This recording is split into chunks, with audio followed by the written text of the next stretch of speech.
further discuss this now with Alexey Muraviev. He joins us live from Perth in Australia. He's an associate professor of national security and strategic studies at Curtin University. Professor, thank you for being with us on the program. Now, Trump says that they've agreed on most of the major issues regarding the war in Ukraine. Given how happy Putin looked over the last couple of hours, what do you think that agreement entails?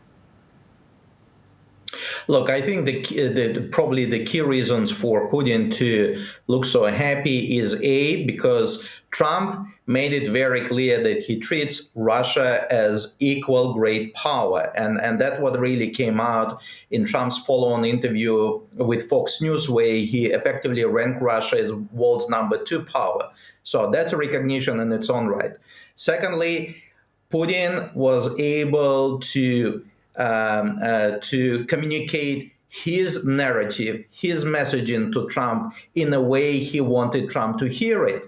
And that also was reflected in Trump's follow-on interview with Fox when he talked about that the Russians presented him with the list of Ukrainian POWs, prisoners of war, the evidence of deceased bodies that the Russian military collected on the battlefield that Ukraine refuses to accept. And apparently the Russians also handed Trump some evidence, as they describe, of why they believe Ukraine has a problem with the current geographical or geopolitical configuration.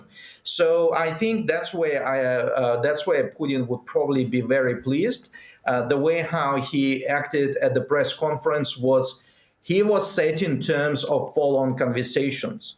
So the way how I read the situation, and a preliminary agreement was reached, and that was quite evident from all the kind of indications that were released or reflected throughout different points of conversation prior to the meeting. But it's now up to Trump to effectively get this sorted with the Ukrainians and with the Europeans. And once again, Trump made it very clear post-press conference that Zelensky will have to accept terms and conditions, meaning he will have to basically agree to what Trump and Putin reached preliminary agreement upon. How much leverage do you think Zelensky, along with the backing of the EU, have to make changes or to control the final terms, given that he's already being sidelined?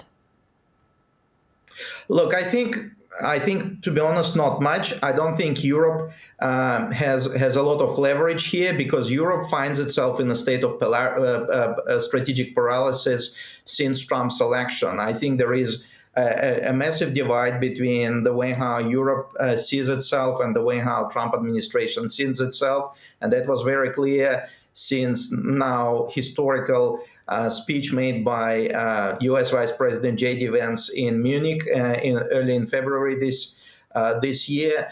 And clearly Europe has been gradually accepting all terms and conditions that Trump was imposing upon them. So they may be demonstrating some sort of a public commentary concerning or expressing their concerns about the future fate of Ukraine. But in reality, I don't think they can really affect the situation to the extent it would jeopardize whatever Trump and Putin were able to reach. And as far as Zelensky is concerned, he's in weaker position, because apart from the fact that his country is not winning the war, and in fact, the meeting between Trump and Putin happened at the time when the Russians accelerate their advance. They keep grabbing more land. They keep placing more pressure on the Ukrainian troops. And Zelensky so far was unable to come up with any counter alternative apart from sending more drones into the Russian territory, for which the Russians kind of pay in kind with their aerial strikes.